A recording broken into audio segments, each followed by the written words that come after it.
Field کی بات کرتی ہے وہ اپنے ورکرز کو لیول پلینگ فیلڈ نہیں دیتی، ایک کویشچن ہے. بٹ یہ تو ہمیں بتائیں آپ کو پی ٹی آئی کی اتنی محبت اچانک کیسے جاگ اٹھی ہے جب پی ٹی آئی کے چیئرمین کو شیشے توڑ کے گرفتار کیا گیا، جب ان کی بہن بیٹیوں کو 30,000 ورکرز کو اٹھایا گیا، اس وقت آپ کہاں تھے؟ جب یہاں پہ پریس کانفرنسیں ہوتی تھیں، لوگوں کو اٹھایا جاتا تھا، 2 مہینے غائب رہتے تھے، پھر یہاں پہ آ کے جس طرح وہ پریس کانفرنسیں کرتے تھے، اس وقت آپ کو پی ٹی آئی کی محبت کیوں نہیں جاگی تھی؟ جی اچھا سوال ہے. میں اس کا جواب دے دوں. پہلے دیکھیے، یہ جو حالات بنے ہیں اس کی میں نشاندہی واحد شخص تھا جو الیکشن کمیشن کے باہر کھڑے ہو کے ہر پیشی کے بعد میں اس کی نشاندہی کرتا تھا کہ یہ تباہ کن سیاست ہے، یہ پاکستان کی جو سیاست ہے اس کو بھی داؤ پہ لگائے گی، پاکستان کی معیشت کو داؤ پہ لگائے گی، پاکستان کی قومی سلامتی کو داؤ پہ لگائے گی. نمبر 1، میری بات کو نہیں سنا گیا، اس پہ توجہ نہیں دی گئی. آج جو پی ٹی آئی کو دن دیکھنے نصیب ہو رہے ہیں اس میں کوئی شک نہیں ہے کہ یہ تشویشناک ہے، لیکن یہ سیلف انفلکٹڈ ہے، یہ اپنے اوپر خود لاگو کیے گئے ہیں. اب آپ اس سے اندازہ لگائیے، میں ان لوگوں میں سے نہیں ہوں، میں سیدھی بات کرتا ہوں. میں نے اس وقت بھی کہا تھا کہ یہ سیاست جو ہے یہ اس پارٹی کو لے ڈوبے گی، یہ اس کی قیادت کو لے ڈوبے گی. یہ سیاست آپ اس راستہ بدلیں، آپ تعمیری سیاست کی طرف آئیں. یہ میں اس وقت بھی کہتا تھا. میری ایک بات سچ ثابت ہوئی. یاد رکھیے کہ جو پاکستان میں جو سوال اٹھانا ہے، اب میں ایک اور بات کہنا چاہتا ہوں. جو پاکستان کے جو نامور وکیل ہیں جو آج اس فساد اور فراڈ کا حصہ بنے ہیں، آج تک کسی نے یہ بات اٹھائی ہے کہ جی پچھلے 6-7 سالوں میں یہاں بلوے ہوئے، یہاں جوڈیشل کمپلیکس پہ حملے ہوئے، یہاں پہ سپریم کورٹ کے باہر ہوا، یہاں پہ پارلیمنٹ کا گیٹ توڑا گیا، ابھی تک ایک شخص کو سزا نہیں ہوئی. یہ ہے وہ لمحہ فکریہ کہ آپ کا جو نظام ہے انصاف کا وہ ٹوٹلی فلاڈ ہے. وہ جسٹس کیا امریکہ میں مارشل لا ہے جو ایک شخص کو وہ جو کیپٹل ہل پہ حملہ کیا اس کو 14 سال قید، 20 سال قید، 10 سال قید وہ دے رہے ہیں.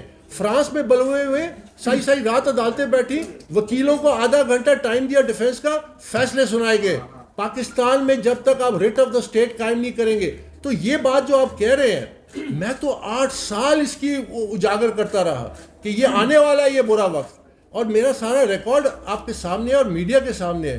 تو میں اس میں کسی قسم کی میری طرف سے کوئی چوک نہیں ہوئی. سر یہ بتائیے گا کہ آپ نے بات کی شخصیت پرستی کی کہ پارٹی میں شخصیت پرست نہیں ہونی چاہیے، حالانکہ ہم دیکھتے ہیں کہ پی ٹی آئی میں عمران خان کے علاوہ کسی اور کی بات نہ مانی جاتی ہے، نہ جو ورکر ہے وہ سپورٹ کرتے ہیں. سر ہم نے ماضی میں دیکھا ریحام خان کی، ہم نے ماضی میں دیکھا عائشہ گلالئی تھی، ہم نے ماضی میں دیکھا جہانگیر ترین تھے. کیا آج کی پریس کانفرنس کے بعد آپ بھی ان کی لسٹ میں شامل ہونا چاہتے ہیں، اور کیا یہ آپ کی ناکہ میں نہیں ہے کہ آپ بانی رکن ہیں اور آپ کو کوئی جانتا نہیں ہے حالانکہ عمران خان جو ہے وہ زبان ذریعہ میں ہو؟ میں پہلے آپ کے سوال کا آخری حصہ جو اس کا جواب دے دوں. میں آپ کو پتہ ہے کہ میں 1999 میں جب جنرل مشرف کا جو کھو ہوا اس وقت ہمارے سینٹرل انفارمیشن سیکرٹری تھے عبدالستار صاحب، سابقہ فارن سیکرٹری. تو جب وہ وزیر خارجہ بن گئے تو عمران خان نے اس وقت ہم نے یہ فیصلہ کیا کہ مجھے انہوں نے کہا کہ آپ مرکزی سیکرٹری اطلاعات رہیں. 2011 تک ایک میں تھا اور ایک ارشد ملک ہوتا تھا، وہ بھی صحافت سے تعلق ہے، اس کا صحافی برادری پہ. ٹھیک ہے، ہم دو نے، میں سینٹرل انفارمیشن سیکرٹری، پھر central vice president media information. ہم نے پاکستان تحریک انصاف اور عمران خان کی پولیٹیکل برانڈنگ کی. عمران خان 1997 اور 2002 میں بھی وہی لیڈر تھا فیمس، شوکت خانم بھی بنایا تھا، ورلڈ کپ بھی جیتا تھا، لیکن وہ پولیٹیکلی ایکسیپٹیبل نہیں تھا. اب آپ اس سے اندازہ لگائیے کہ اگر مجھے اپنی شخصیت کو آگے لانا ہوتا تو میں ان تمام سالوں میں اپنے آپ کو پروموٹ کرتا. مجھے اس کی ضرورت نہیں تھی، مجھے اس کی اہمیت نہیں تھی. میرے نزدیک پی ٹی آئی کی پولیٹیکل برانڈنگ کرنی تھی، میرے نزدیک عمران خان کی پولیٹیکل برانڈنگ کرنی تھی، کیونکہ ہم نے عوام کے دل جیتنے تھے. اس راستے پہ پھر ہم جب چلے 2002 کے بعد 2011 میں وہ ماحول بنا، وہ ایک وہ ہوا. تو جہاں تک میرا تعلق ہے میں ان سب سے مختلف ہوں.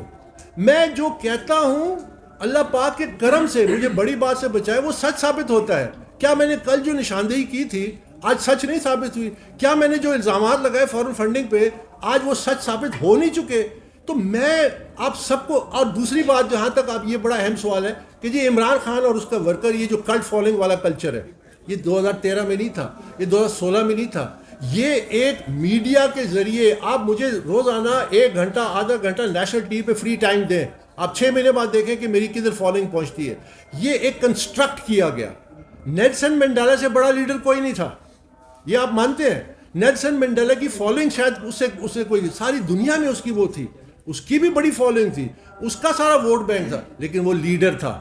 وہ جب جیل سے رہا ہوا 4 سال اس کو لگے, اس نے دھرنے نہیں دیے, اس نے اینٹ سے اینٹ بجانے کی کوشش نہیں کی, اس نے جمہوری عمل کیا, الیکشنز پہ گیا, 1 ٹرم کے لیے صدر رہا, 1 ٹرم کے لیے ANC کا چیئرمین رہا. جب اس نے 1 سال پہلے ٹرم ختم ہونے سے اعلان کر دیا کہ میں اگلے الیکشن میں کینڈیڈیٹ بھی نہیں ہوں, میں اگلے الیکشن میں صدارتی کینڈیڈیٹ بھی نہیں ہوں, کیا ہوا اس سے ووٹ بینک ٹرانسفر ہوا پارٹی کو. یاد رکھیے لیڈر کا سب سے پہلا کام یہ نہیں ہے کہ اپنے لیے شہرت کمائے, اس کا کام ہے کہ لیڈرشپ کے راستے کھولے تاکہ اور لیڈر آئیں اور کمپٹنس آئے. اگر وہ صرف اپنی شہرت اور اپنی ذات کے لیے کام کر رہا ہے تو وہ نیشنل گلوری ہے, وہ پرسنل گلوری ہے, وہ نیشنل گلوری نہیں ہے. وہ لیڈرشپ ہے ہی نہیں جو اپنے ہی امیج. یہ یہاں پہ ہوا جس کے نتیجے میں یہ آپ کو بابر صاحب یہ بتائیں آپ کے سوال کے دو اکبر صاحب میری بات سنیے گا. آپ سے بات ہو چکی ہے نا. آپ چیلنج کریں جی election commission, supreme court, PTI کے انٹرا پارٹی الیکشن کو کس فورم پر چیلنج کریں گے دیکھیے اور کب کریں گے؟ جی دیکھیے آنے والے دنوں میں انشاءاللہ ایک چیز تو ہم نے طے کر لی ہے کہ الیکشن کمیشن میں یقیناً ہم اس کا دروازہ کھٹکھٹائیں گے اور ان کے سامنے یہ جو تلخ حقائق سامنے آئے ہیں یہ ہم ان کے سامنے پیش کریں گے. آگے وہ کیا کارروائی کرتے ہیں اس کے علاوہ اگر سپریم کورٹ میں جانا پڑا یا ہمارے وکلاء نے سمجھا کہ یہ مناسب ہے وہاں پہ بھی جائیں گے, لیکن ابھی اس کا فیصلہ نہیں ہوا. اکبر صاحب یہ بتائیے گا بابر صاحب یار ایک منٹ یار آپ کنٹینیو کریں یار آپ کون ہیں آپ آرام کریں, آپ رابطہ کریں گے آپ طے نہیں کریں گے چپ کرو آپ آرام کریں نا بھائی. سر یہ آپ بابر صاحب سوال کریں,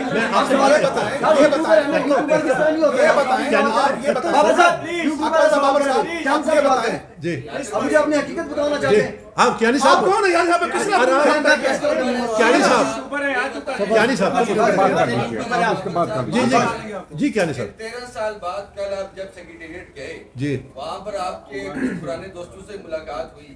سوال میرا یہ ہے کہ آپ جیسے اور وہاں پر جو لوگ موجود تھے جو پارٹی کے ساتھ جو سنسر ڈے فرسٹ سے چل رہے تھے, لیکن ہم دیکھتے ہیں کہ جو شارٹ کٹ سے جو لوگ اس پارٹی میں آئے انہوں نے بڑے بڑے عہدے پہ لیے اور سب سے پہلے وہ پارٹی سے گئے بھی.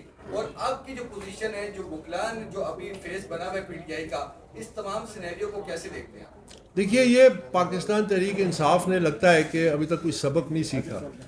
یعنی پہلے ہائی جیک ہوئی اجرتی سیاستدانوں کے حوالے سے, پھر اس کے بعد یہ کچھ PTI کے کنگلے تھے جنہوں نے مل کے یہ پارٹی کو لوٹا اور اس مقصد کو کیش کرایا جن کو ہم سب کو جانتے ہیں.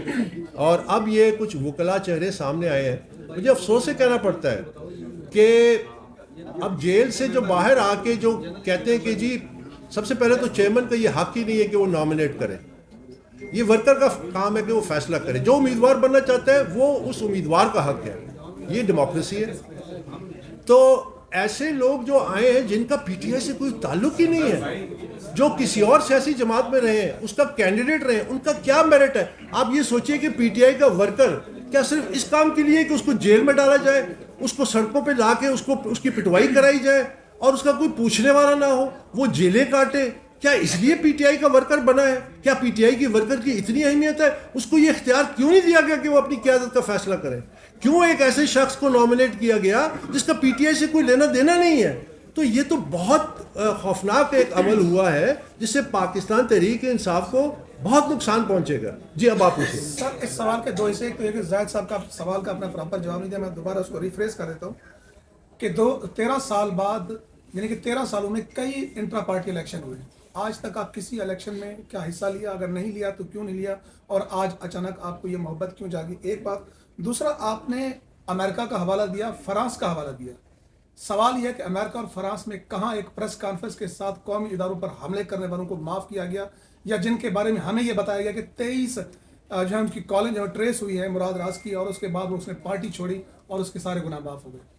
جو دوسرا آپ کا سوال کا حصہ ہے تو میں آپ کے سامنے کہہ دیا نا کہ اب وہ سیاسی پناہ گاہوں میں جا رہے ہیں اور میں نے اس پہ تنقید بھی کی ہے. میں نے یہ کہا ہے کہ یہ غلط ہے.